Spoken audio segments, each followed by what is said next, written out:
This is a video on Venn diagrams. So far, all of our sets have been written as lists or rules, but we can actually show them as diagrams as well. Here's a set A in list form. It's 1, 2, 3, 4. And I want to draw a Venn diagram to represent this. I start by drawing a circle to represent my set. And on the outside, I write the name of the set. Now I'm going to fill the elements inside in the set. Doesn't matter where they go as long as they're inside in it. And there should be a little dot next to each one to indicate that they're all elements of the set. Here's a question for you. Here's a set B, 3, 4, 5. Draw a Venn diagram for B. Pause the video and then check and see if you're right. So I'm drawing my set, I'm labelling it as B, and I'm filling in my elements. Easy peasy. Sometimes I'll have a situation where I have more than one set in a question. For example, here I have a set C and a set D, and I want to draw a Venn diagram to represent the two of these together. When I look at these two sets, I can see that they have some elements in common. They both have a 4 and an 8. So I'm going to accommodate that in my diagram by having the two sets overlap. And I'll put the names of the sets on the outside like that. And then when I'm filling in, I'm going to start by filling in the middle part here, what they share. They both have 4 and 8. And now I'll fill in the rest of the elements in the two sets. C has 4 and 8, and it also has 2 and 6, so that gets filled in to complete that set. And D also has 12, so I fill that in to complete the D set. This part of the diagram in the middle, where the two sets overlap, has a name. It's called the intersection of the two sets, and we have a symbol for that. It looks like this.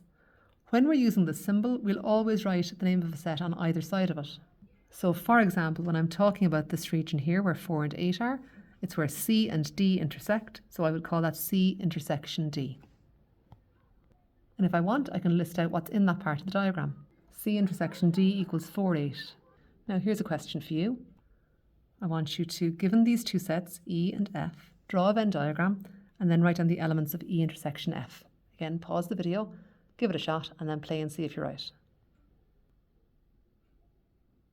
Okay, so I'm starting by drawing my E and my F set, and I should probably label them, shouldn't I? There's their names written in. And now I'll start by looking at the middle and see what they have in common. Well, the only thing they share is 3.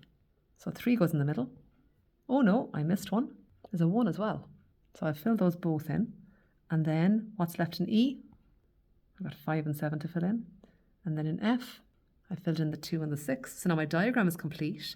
And now I want to write down the elements of E intersection F.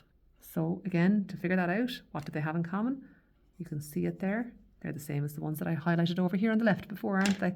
So E intersection F equals 1, 3. If you said 3, 1, that's fine too, because the order doesn't matter in sets. You can put the elements into the set in any order you like. As long as they're all there, you're good. So now I'm going to come back to my earlier information about C and D again for a second. I'm going to draw that out again at the bottom. So here we have this diagram again. The last time that I was looking at this, I was looking at the intersection, what was in the middle. But this time I want to look at something different. This time I want to look at everything in the C and D sets all together. When I look at everything in the two sets, I call that the union of the two sets. So the union of these two sets, C and D, is 2, 6, 4, 8, and 12. And not surprisingly, we have a symbol for union. Here it is. So when I write down C union D, I write it like this. And I can then list out all the elements in C union D. So my elements of C union D are 2, 6, 4, 8, and 12.